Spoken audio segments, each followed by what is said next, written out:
ബി.ജെ.പിക്കും സി.പി.എമ്മിനും ഒക്കെ ഒരു ശക്തമായ വേരോട്ടമല്ല നേമത്ത്. ഇതുവരെ കോൺഗ്രസ്സുകാർ സ്ഥാനാർത്ഥികളെ ഒന്നും കാര്യമായിട്ട് പ്രഖ്യാപിച്ചിരുന്നില്ല. എന്ന് വെച്ച് കഴിഞ്ഞാൽ ആര് വരും എന്നുള്ള പലരും മടിച്ചു നിന്നു. അതായത് നേമത്തോട്ടിറങ്ങാൻ പേടിച്ച് നിൽക്കുകയായിരുന്നു കോൺഗ്രസ്സിലെ പലരും. ആർക്കും ധൈര്യമില്ല, പലർക്കും ബുദ്ധിമുട്ടുകൾ അറിയിച്ചു, പലരും ഒഴിഞ്ഞു മാറി നിന്നു.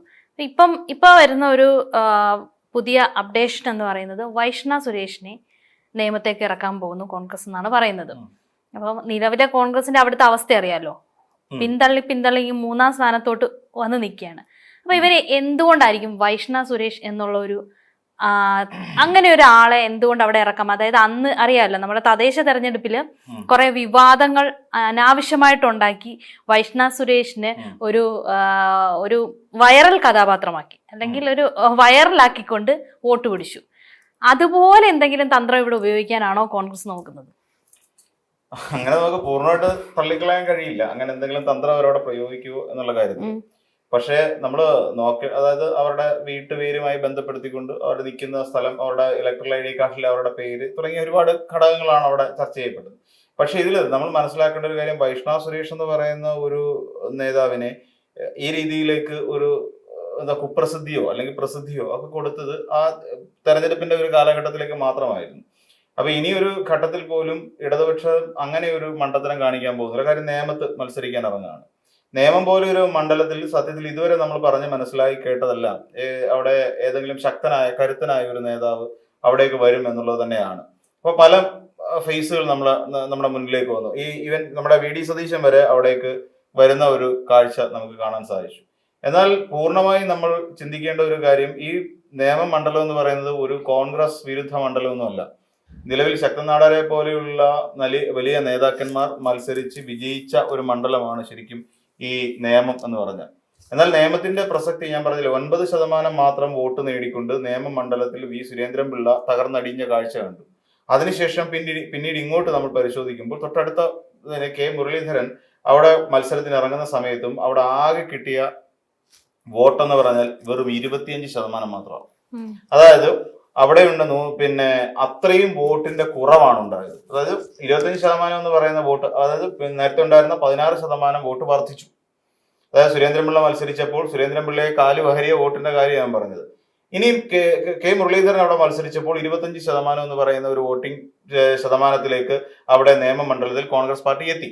പക്ഷേ ഇനി അങ്ങോട്ടുള്ള ഒരു പ്രധാനപ്പെട്ട പ്രശ്നം എന്താണെന്ന് ചോദിച്ചാൽ, ഈ 25% കൂടാനുള്ള സാധ്യത അവിടെ കുറവാണ് എന്നുള്ളതാണ്. എന്തുകൊണ്ടാണെന്ന് പറഞ്ഞാൽ, ഈ കെ മുരളീധരൻ എന്ന് പറയുന്നത് നമ്മൾ നേരത്തെ പറഞ്ഞ പോലെ കരുത്തനായ നേതാവാണ്. ഇപ്പം പലയിടങ്ങളിൽ നിന്ന് ഒരുപാട് തവണ പരാജയപ്പെട്ടിട്ടുള്ള നേതാവാണെങ്കിൽ തന്നെയും ഇപ്പോഴും കോൺഗ്രസ്സുകാരും പ്രവർത്തകർക്കിടയിലും കെ മുരളീധരൻ എന്ന് പറയുന്ന ഒരു നേതാവിന് ഒരു പ്രാധാന്യം നൽകുന്നുണ്ട്.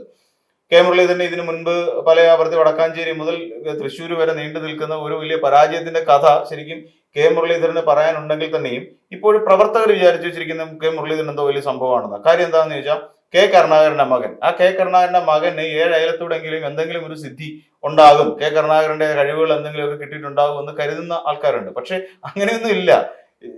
കാര്യം കെ കരുണാകരൻ എന്ന് പറയുന്ന നേതാവ് ഈ സമയത്ത് ദേശീയ നേതാവാണ്, നമ്മൾ മനസ്സിലാക്കണം.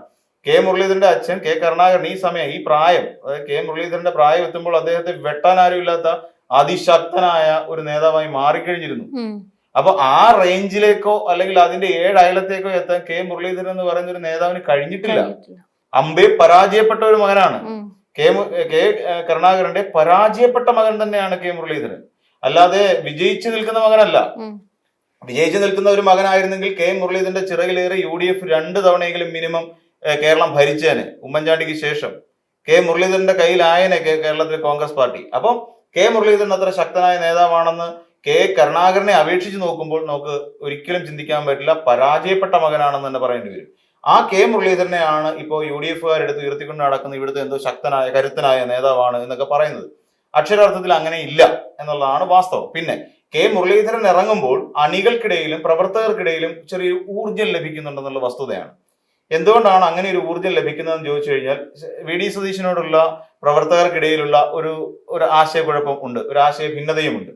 ചെന്നിത്തലയെ കുറിച്ചും ചെന്നിത്തലയോടും വലിയ താല്പര്യമൊന്നുമില്ല. എന്നാൽ ചെന്നിത്തലയാണ് ശരിക്കും പറഞ്ഞു കഴിഞ്ഞാൽ കരുണാകരന്റെ കൂടെ നിന്ന് രാഷ്ട്രീയം പഠിച്ച്, ആ സമയത്തൊക്കെ ഇവര് ചെറുപ്പമാണല്ലോ, കരുണാകരന്റെ കൂടെ നിന്ന് രാഷ്ട്രീയം പഠിച്ച് ഇലയിൽ നിന്ന് ചോറ് വാരി തിന്ന് വളർന്നു വന്ന ഒരാള് ചെന്നിത്തലയാണ്. പക്ഷെ ആ ചെന്നിത്തലയ്ക്ക് വേണ്ട വിധത്തിൽ ശോഭിക്കാൻ കഴിയാതെ പോയി. ഒരു ഘട്ടത്തിൽ ചെന്നിത്തല ദേശീയ കോൺഗ്രസിൽ വലിയ ശക്തമായ ഒരു സാന്നിധ്യമാകുമെന്നും ശക്തനായ ഒരു നേതാവായി മാറുമെന്നും ഒന്നുമല്ലെന്നുണ്ടെങ്കിൽ കേന്ദ്രമന്ത്രിയൊക്കെ ആയി ഉയർന്നു വരുമെന്നും എല്ലാവരും ധരിച്ചിരുന്ന കാലം ഉണ്ടായിരുന്നു. അത്രയ്ക്ക് മിടുക്കനായ ഒരു നേതാവായിരുന്നു പിന്നെ നമ്മുടെ ഈ രമേശ് ചെന്നിത്തല എന്ന് പറഞ്ഞാൽ. എന്നാൽ ആ രമേശ് ചെന്നിത്തലയ്ക്ക് പോലും ഒന്നും ആവാൻ കഴിയാതെ പോയി എന്നുള്ളതാണ് വാസ്തവം. എന്തുകൊണ്ടാണെന്ന് ചോദിച്ചു കഴിഞ്ഞാൽ ഇവർക്കിടയിൽ ഉണ്ടായ ഒരു ഗ്രൂപ്പ് തർക്കവും ഗ്രൂപ്പ് വൈരവും എല്ലാം കൂടെ ചേർന്ന് വരുമ്പോൾ കോൺഗ്രസ് എന്ന് പറയുന്ന പാർട്ടിക്കുള്ളിൽ ഒരാൾ പോലും ഉയർന്ന് മുകളിലേക്ക് വരില്ല എന്നുള്ള വാസ്തവം തന്നെയാണ്. ആ ഘട്ടത്തിലാണ് കെ മുരളീധരനെ പിന്നെ വടകരയിൽ നിന്ന് വടകരയിൽ മത്സരിച്ചു അല്ലെങ്കിൽ MP ആയി ഇരിക്കുന്ന സമയത്ത് തന്നെ ഇവിടേക്ക് കൊണ്ടുവന്നത്. പക്ഷെ കെ മുരളീധരൻ ഇറങ്ങുന്ന സമയത്തും ഞാൻ നേരത്തെ സൂചിപ്പിച്ച പോലെ 0.5% വോട്ട് മാത്രം നേടിക്കൊണ്ടാണ് കെ മുരളീധരൻ അവിടെ പിടിച്ചിരിക്കാൻ കഴിഞ്ഞത്. അതിനപ്പുറത്തേക്ക് ഒന്നും വെറും 16% വോട്ടുകൾ എന്ന് വെച്ചാൽ പാർട്ടിയുടെ കോൺഗ്രസിന്റെ വോട്ടുകളെല്ലാം സ്വാംശീകരിച്ചെടുക്കുവാൻ കെ മുരളീധരന് കഴിഞ്ഞു. അപ്പം ഇതിൽ കൂടുതൽ ഇനി ഒരു വോട്ട് ഉണ്ടാകാൻ സാധ്യതയില്ല. അങ്ങനെ വന്നാൽ തന്നെ വന്നാൽ അവിടെ ലഭിക്കാൻ കഴിയുന്ന വോട്ട് എന്ന് പറഞ്ഞാൽ ഒരു 30% വരെ വോട്ടുകൾ മാത്രമേ കോൺഗ്രസിന് ഇനി അവിടെ ലഭിക്കാനുള്ളൂ. അപ്പൊ വൈഷ്ണവ് സുരേഷ് എന്ന് പറയുന്ന പൊതുവിൽ ഒരു യൂത്ത് കോൺഗ്രസിന്റെ നേതാവായ വൈഷ്ണവ് സുരേഷ് അവിടെ മത്സരിക്കുമ്പോൾ സ്വാഭാവികമായും മറ്റു 2 സ്ഥാനാർത്ഥികളെ നമ്മൾ പരിശോധിക്കണം. മറ്റു 2 സ്ഥാനാർത്ഥികളെ പരിശോധിക്കുമ്പോൾ ഒന്ന് വി ശിവൻകുട്ടി എന്ന് പറയുന്ന കേരളത്തിന്റെ മന്ത്രിയാണ്. കേരളത്തിന്റെ വിദ്യാഭ്യാസ വകുപ്പ് മന്ത്രി. വിദ്യാഭ്യാസ വകുപ്പ് ഏറ്റവും മികച്ച മന്ത്രിമാരിൽ ഒരാളായി മാറുന്ന ഒരാളാണ്. അപ്പൊ അങ്ങനെയുള്ള ഒരു മന്ത്രി നേമത്ത് മത്സരിക്കുന്നു. അതോടൊപ്പം തന്നെ നേമത്തുകാരുടെ ഇടയിൽ ഈ പറയുന്ന ശിവൻകുട്ടിയെ സംബന്ധിച്ചിടത്തോളം അവരുടെ വീട്ടിൽ എപ്പോഴും എത്താൻ പിന്നെ താല്പര്യമുള്ള അല്ലെങ്കിൽ എപ്പോഴും അവർക്ക് എന്താ പറയാ പെട്ടെന്ന് ആക്സസിബിലിറ്റി ഉള്ള ഒരു നേതാവ് കൂടിയാണ്. അപ്പൊ അങ്ങനെയുള്ള ഒരു നേതാവ് അവിടെ മത്സരിക്കുന്നു. തൊട്ട് 2ാം സ്ഥാനത്തേക്ക് അവിടെ മത്സരിക്കുന്ന ഒരാളെന്ന് പറഞ്ഞാൽ രാജീവ് ചന്ദ്രശേഖറാണ്. രാജീവ് ചന്ദ്രശേഖർ കഴിഞ്ഞ തവണ അവിടെ ഭയങ്കര ഭൂരിപക്ഷം നിയമമണ്ഡലത്തിൽ നിന്ന് കിട്ടിയിരുന്നു. രാജീവ് ചന്ദ്രശേഖർ ലോക്സഭയിലേക്ക് മത്സരിക്കുന്ന സമയത്ത്. അതുകൊണ്ടാണ് രാജീവ് ചന്ദ്രശേഖർ അവിടേക്ക് നിൽക്കാന്ന് അങ്ങനെ ഒരു താല്പര്യം പ്രകടിപ്പിച്ചുകൊണ്ട് പിന്നെ തുടക്കത്തിൽ തന്നെ ഇങ്ങനെ ഒരു നിയമസഭാ തെരഞ്ഞെടുപ്പിന് വരുന്നതിന് മുമ്പ് തന്നെ അല്ലെങ്കിൽ ലോക്സഭാ തെരഞ്ഞെടുപ്പ് കഴിഞ്ഞ പാടെ തന്നെ രാജീവ് ചന്ദ്രശേഖർ സ്വന്തം സ്ഥാനാർത്ഥിത്വം അങ്ങ് പ്രഖ്യാപിച്ചു. ഞാൻ ഇവിടെ മത്സരിക്കുന്നു നേമത്ത് എന്നുള്ള പ്രഖ്യാപിച്ചു കഴിഞ്ഞു. അപ്പൊ ഇനിയിപ്പോ രാജീവ് ചന്ദ്രശേഖർ അവിടെ കളത്തിലേക്ക് ഇറങ്ങുന്നു. അപ്പം വൈഷ്ണയ്ക്ക് അപ്പുറത്ത് നിൽക്കുന്ന 2 നേതാക്കന്മാരും ശക്തരായ നേതാക്കന്മാരാണ്. ഒരാള് ദേശീയ നേതാവ് എന്നുള്ള ഒരു ഖ്യാതി പിടിച്ചു പറ്റിയ നേതാവാണ് രാജീവ് ചന്ദ്രശേഖർ. അപ്പം രാജീവ് ചന്ദ്രശേഖരനെ സംബന്ധിച്ചിടത്തോളം അല്ലെങ്കിൽ വൈഷ്ണവെ സംബന്ധിച്ചിടത്തോളം ശക്തരായ 2 എതിരാളികളാണ് നിൽക്കുന്നത്.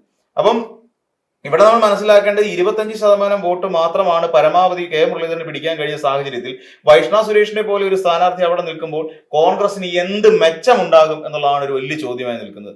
ഈ 25 കൂടി വന്നാൽ ഇനിയിപ്പോ അടുത്ത എനിക്ക് തോന്നുന്നു കെ മുരളീധരൻ വീണ്ടും മത്സരിച്ചില്ലെങ്കിൽ 28% വരെയൊക്കെ ആ ഒരു ശതമാനം ഉയരാനുള്ള സാധ്യത ഉണ്ടായിരുന്നു. എന്നാൽ വൈഷ്ണവ് സുരേഷ് വരുമ്പോൾ വൈഷ്ണവ് സുരേഷിനെ എന്തിനു നിർത്തിയെന്നറിയില്ല. കാരണം പിന്നെ വൈഷ്ണവെ സംബന്ധിച്ചിടത്തോളം അവിടെ വലിയ നേട്ടം ഉണ്ടാക്കാൻ കഴിഞ്ഞിട്ടൊന്നുമില്ല എന്നുള്ളതാണ് വാസ്തവം. തന്നെയല്ല ഇങ്ങനെയുള്ള കുറെ വിവാദം പിടിച്ചു പറ്റിക്കൊണ്ട് ഒരു നിയമസഭാ മണ്ഡലത്തിൽ ശക്തരായ 2 മത്സരാർത്ഥികളോട് എതിരിടാൻ തക്ക ഒരു തണ്ടിയോ ബലമോ ആരോഗ്യമോ രാഷ്ട്രീയ പരിചയമോ പ്രവർത്തന പാരമ്പര്യവുമുള്ള ഒരു നേതാവൊന്നും അല്ല വൈഷ്ണവ് സുരേഷ്. ഒരു പിന്നെ ഈ പറയുന്ന ഒരു സ്റ്റാർഡം കിട്ടി എന്നുള്ളതിനപ്പുറത്തേക്ക് ഒരു എന്താ പറയാ വൈഷ്ണവ് സുരേഷ് എന്ന് പറയുമ്പോൾ 10 പേര് അറിയുന്നത് ഈ വിവാദത്തിലൂടെയാണ്. അപ്പം വിവാദങ്ങളിലൂടെ ഒരു പേരെടുത്ത് വെച്ച ഒരു നേതാവ് എന്നതിനപ്പുറത്തേക്ക് വൈഷ്ണവ് സുരേഷിന് വലിയ പ്രാധാന്യമൊന്നുമില്ല. അതുകൊണ്ട് തന്നെ ഈ തെരഞ്ഞെടുപ്പിൽ വൈഷ്ണവ് സുരേഷ് എത്രത്തോളം മെച്ചപ്പെടും എന്നുള്ള കാര്യത്തിൽ നമുക്ക് ഉറപ്പില്ല. നമ്മൾ ഫലത്തിൽ ചിന്തിക്കുമ്പോൾ UDF-നെ സംബന്ധിച്ചിടത്തോളം ഈ നിയമമണ്ഡലം നഷ്ടക്കച്ചവടം തന്നെയാണ്. കാരണം ഇത് നഷ്ടക്കച്ചവടം ആക്കി തീർത്തത് ഞാൻ നേരത്തെ ഇതിനു മുമ്പ് തന്നെ പറഞ്ഞിട്ടുണ്ട്. ശിവകുമാർ എന്ന് പറയുന്ന കോൺഗ്രസിന്റെ നേതാവാണ്. അതൊരു വലിയ നഷ്ടക്കച്ചവടമാണ്. അപ്പൊ നിലവിൽ UDF-നെ സംബന്ധിച്ച് നിയമമണ്ഡലത്തിൽ പ്രതീക്ഷ അർപ്പിക്കുകയേ വേണ്ട.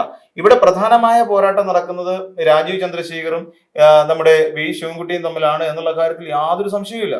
അവിടെ വൈഷ്ണവ് വെറും ഒരു എന്താ പറയാ മത്സരത്തിന്റെ ഒരു യാതൊരു എഫക്റ്റും തോന്നിപ്പിക്കാതെ ഒരു സൈഡിലൂടെ ഒതുങ്ങി മാറി നിന്ന് പോകത്തേ ഉള്ളൂ. അല്ലാതെ ഞാൻ ആലോചിച്ച് 25% വോട്ടും കെ മുരളീധരൻ പിടിച്ച സാഹചര്യത്തിൽ ബാക്കി 75% അവർ 2 പേരുടെ വീതിച്ചെടുത്തതാ.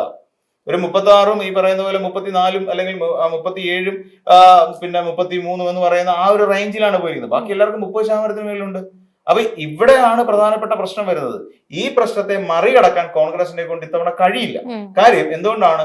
നിയമമണ്ഡലത്തിൽ ഒരു സ്വാധീനം ഉറപ്പിക്കുന്ന തരത്തിൽ ഒരു പ്രവർത്തനവും ഈ കഴിഞ്ഞ 10 വർഷക്കാലം കോൺഗ്രസിന്റെ അല്ലെങ്കിൽ UDF-ന്റെ ഭാഗത്തുനിന്ന് ഉണ്ടായിട്ടില്ല. തന്നെയുമല്ല അവിടുത്തെ വോട്ടുകൾ മിക്കവാറും ഒരു ശിഥിലീകരണത്തിന് തയ്യാറെടുത്തുകൊണ്ടിരിക്കുകയാണ്. വൈഷ്ണവ് ഇഷ്ടമല്ലാത്ത പ്രാദേശിക ഘടകങ്ങളൊക്കെ ഉണ്ട്. ആ പ്രാദേശിക വെറുതെ ചിന്തിച്ചു നോക്കിയാൽ മതി. വൈഷ്ണവ്ക്ക് എന്ത് പോസിബിലിറ്റിയുടെ അല്ലെങ്കിൽ എന്ത് കണ്ടിട്ടാണ് വൈഷ്ണവ് സുരേഷിന് അവിടെ സീറ്റ് കൊടുത്തത്? അപ്പോൾ അവിടെ സീറ്റിന് അർഹതപ്പെട്ട നിരവധി ഇപ്പം GV ഹരി അടക്കമുള്ള നിരവധി നേതാക്കന്മാർ അവിടെ ഉണ്ട്. അപ്പൊ അവർക്കൊക്കെ അല്ലേ ഒരു സാധ്യത അവിടെ കൊടുക്കേണ്ടത്? അപ്പൊ അവർക്ക് സാധ്യത കൊടുക്കാതെ നേമത്ത് എന്തിനു ഇവരെ മത്സരിപ്പിക്കുന്നു? ഒന്നുമില്ലെങ്കിൽ രണ്ട് കൊമ്പന്മാരോട് മത്സരിച്ചു എന്ന് പറയുന്നത് അവർക്കെങ്കിലും GV ഹരി അടക്കമുള്ള നിരവധി നേതാക്കന്മാരുണ്ട്, അവർക്ക് പറയാം. അപ്പൊ അങ്ങനെയുള്ള പോസിബിലിറ്റി പോലും കൊടുക്കാതെ ഇങ്ങനെ കൊടുക്കുമ്പോൾ സ്വാഭാവികമായിട്ടും അവിടുത്തെ കോൺഗ്രസ് വോട്ടുകളിൽ പോലും വിള്ളൽ ഉണ്ടാക്കാൻ മാത്രമേ ഇത് ഉപകരിക്കൂ എന്നുള്ളതാണ് എനിക്ക് തോന്നുന്നത്.